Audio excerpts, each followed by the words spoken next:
superbly apt Hawker Hurricane.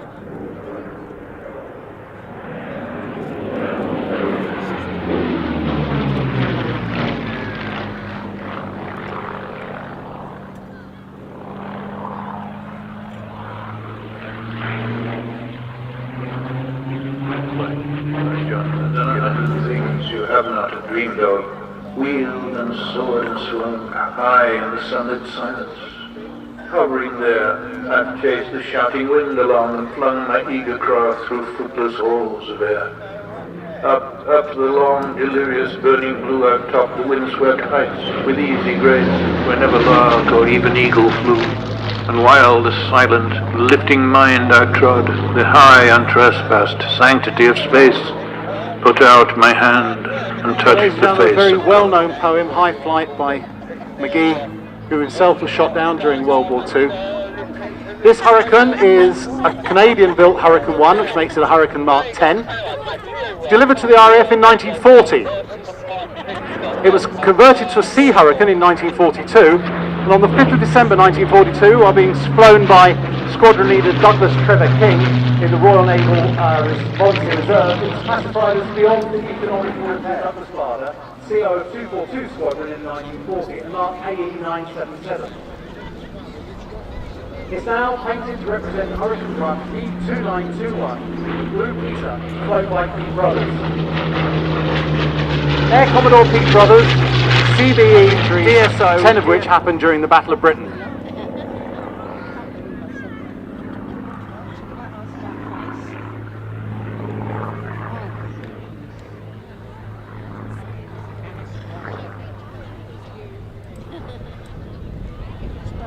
So as you're on the intro, Peter came in exactly on time. I was running a little late. I was going to say that John Farley was an excellent speaker, the sort of person that could make very difficult aeronautical things very simple to understand. I believe, Brendan, you have a story about Duncan.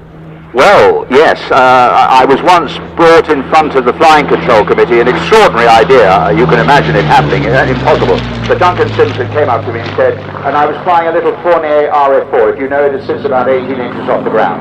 And he said, young man, you realize you are flying so low that if you lowered the undercarriage, you would hit the ground. Marvellous man. Radio-controlled Red Arrows Hawks.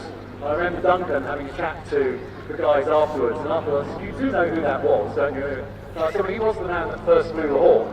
They went, oh, glad I didn't know that when I was talking to him. Both of them were excellent men, really, a real pleasure to know.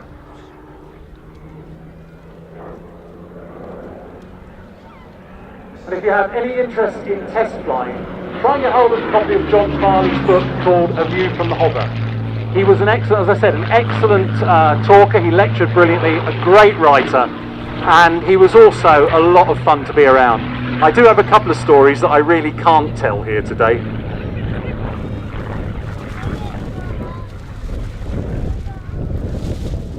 Now, flying the Hurricane today is Peter Teichmann. He brought this up from Biggin Hill. It's borrowed. I think he sold his Hurricane. So he's borrowed one from the Biggin Hill Heritage hangar, so thank you to the owner and thank you for those guys.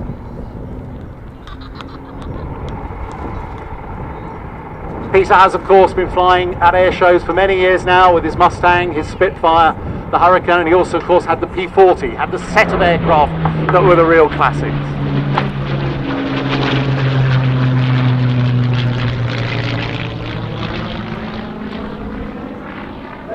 We will be seeing Hurricane UZ865, that was the last of the many, the last one built. It was based here and was still actively involved in work here during the Harrier program. It was one of the very few aircraft that Hawker City or British Aerospace or BAC, depending on where it was, had that was slow enough to keep down with the Harrier when it was in the transition phase.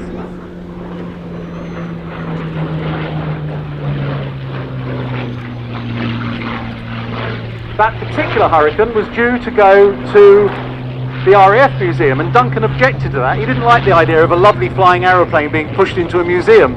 So he had a word with some senior RAF officers, and then one day here, he jumped into it, flew it up to RAF Coltershall, got followed up by the communications Dove, jumped out of the aeroplane when he got there, walked up to a sergeant, gave him the logbooks and said, here's your new aeroplane.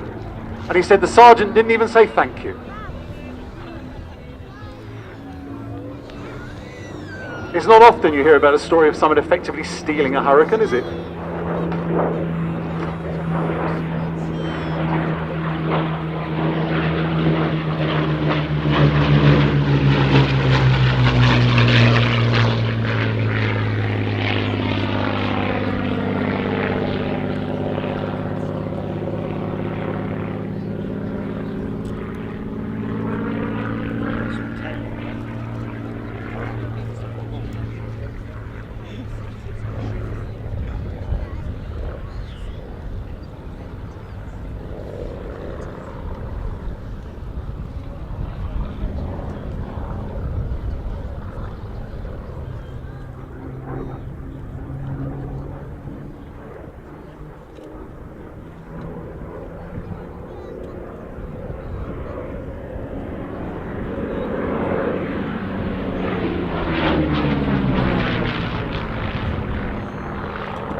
So ladies and gentlemen, Pete is going to bring the Hurricane now in for the last pass.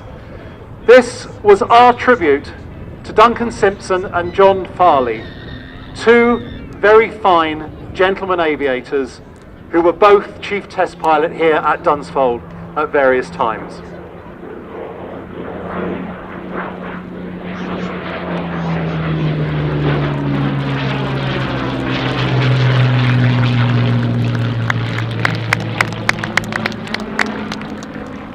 Ladies and gentlemen, Peter coming in now with the Hurricane. He will land that. As he taxis past, the Islander will then come out. It will stop midway, and you may have noticed some young men kneeling in a meaningful manner over there in the middle of the runway, in the middle of the grass bit.